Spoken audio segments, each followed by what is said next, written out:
Ilbert bill के बारे में है जो 1883 में आया था। चलो मैं तुम्हें ये पूरा किस्सा एक कहानी की तरह समझाती हूँ। इमेजिन करो 1883 का टाइम है। उस वक्त इंडिया में ब्रिटिश राज था और कोर्ट्स अदालत में एक बड़ा अजीब सा भेदभाव चलता था। रूल ये था कि अगर कोई इंडियन क्रिमिनल है तो उसको इंडियन जज भी सज़ा दे सकता है और ब्रिटिश जज भी।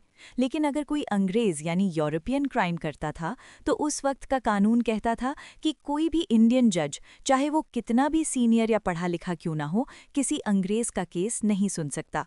सिर्फ एक गोरा जज ही गोरे इंसान का फैसला कर सकता था। ये साफ साफ रेसिज्म था। उस टाइम इंडिया के वाइसरॉय थे लॉर्ड रिपन। लॉर्ड रिपन थोड़े लिबरल यानी अच्छे सोच के इंसान थे। उन्होंने सोचा कि ये तो गलत है, एक जज तो जज होता है, चाहे इंडियन हो या ब्रिटिश। तो उन्होंने अपने लॉ मेंबर, जिनका नाम सीपी इल्बर्ट था, उनसे एक नया कानून यानी बिल बनाने को कहा।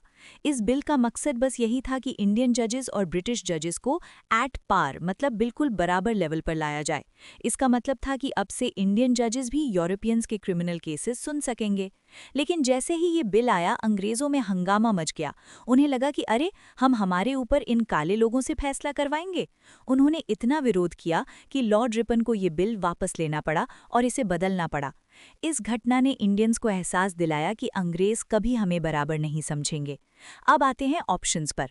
ऑप्शन ए कहता है to bring Indians and Europeans at par as far as the criminal jurisdiction of courts was concerned, जिसका हिंदी में मतलब वही है जो मैंने समझाया कि कोर्ट्स के मामले में इंडियंस और यूरोपियंस को बराबर लेवल पर लाना। इसलिए यही सही आंसर है। बाकी ऑप्शंस गलत क्यों हैं? ऑप्शन बी प्रेस यानी न्यूज़पेपर पर रोक लगाने की बात कर रहा है, वो तो वर्नैक्युलर प्रेस एक्ट था। ऑप्शन डी आर्म्स हथियार रखने की बात कर रहा है, वो आर्म्स एक्ट था। तो बस सिंपल याद रखना, Ilbert bill is equal to जजेस की इक्वालिटी।